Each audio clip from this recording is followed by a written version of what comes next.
परम आदरणीय सम्माननीय दोस्तों, मैं आज अपनी बात आपके बीच में रख रहा हूँ।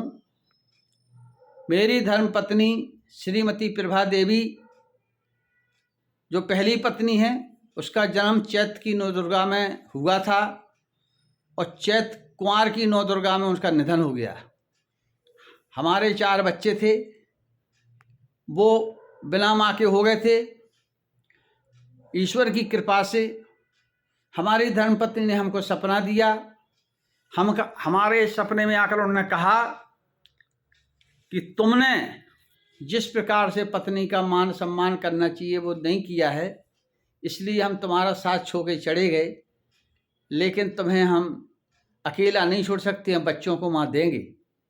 और उन्होंने हमको 2 महीने के अंदर ही दूसरी धर्मपत्नी दी, जिसका नाम श्रीमती रंजना देवी गुड्डी, जो झीयन तहसील लोंगा जिला छतरपुर की हमारी शादी हुई 14 दिसंबर 1993 में। और आने वाले 14 दिसंबर 1923 को 30 साल पूर्ण हो जाएंगे। इस 30 वर्षों में हमारी दूसरी धर्मपत्नी श्रीमती रंजना देवी ने हमें अद्भुत साहस, प्यार दिया, बच्चों को माँ का दायित्व निभाया और सौतेली माँ को कलंक भी मिटाया।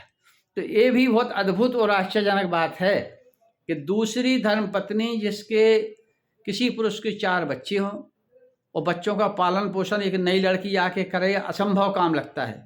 लेकिन धन्य है श्रीमती रंजना देवी गंगेले, जो तुमने भारतीय नारी का सम्मान बढ़ाया, सौतेली माँ को कलंक को मिटाया और तुम्हारी इस त्याग, तपस्या और बलिदान को ये गंगेले परिवार और शरीर संतोष गंगेले कभी भूलने वाला नहीं है।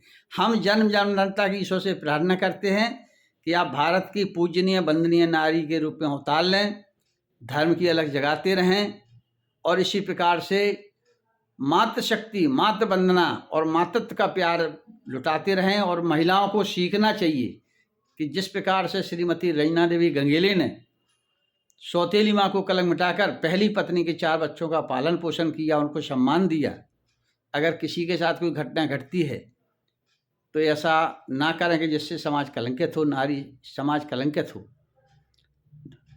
मैं भारत की महिलाओं को बार बार निवेदन करता हूं कि भारतीय संस्कृति, सनातन धर्म बचाने में आपका महत्वपूर्ण योगदान है। आप भारत की वंदनीय पूजनीय नारी हैं।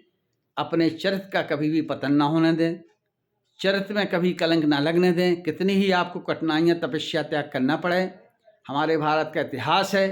इसलिए भारत की नारियाँ हमेशा अपने सम्मान के लिए जीती रहें और भारत की संस्कृति सनाम बचाते रहें।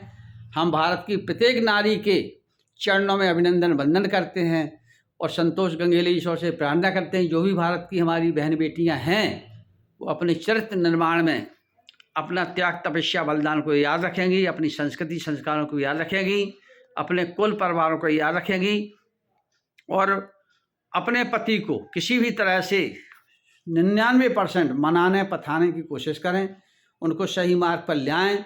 नारी शक्ति वो शक्ति होती है कि पहाड़ों को झुका देती है, पत्थर को पिघला देती है, भगवान को भी अपने घर बुलाने का साहस रखती है।